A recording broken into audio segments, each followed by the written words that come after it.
രാഹുലെ ഒന്ന് കൈ പിടിച്ചു കൊടുത്തു. കുഴപ്പമൊന്നുമില്ല.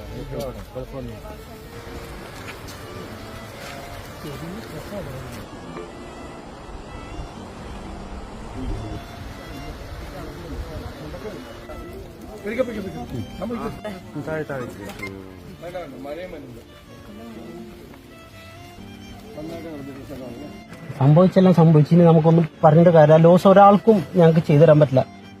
നിയമവും മാനദണ്ഡത്തിനൊക്കെ എന്തെങ്കിലും തടസ്സമുണ്ടെങ്കിൽ അവിടെ നമ്മൾ പരിഹരിച്ചോളാം. നമ്മൾ ഇറങ്ങി വന്നിട്ട് പരിഹരിച്ചോളാം. ഒരു വാക്കല്ല. തീർച്ചയായിട്ടും ഞങ്ങൾക്ക് നിങ്ങളെയാണ് ധൈര്യമായിട്ടിരുന്നു. ഞാനിത് ഒരെണ്ണം ഫേസ് ചെയ്താണ്. എന്റെ നിയോജകമണ്ഡലത്തിൽ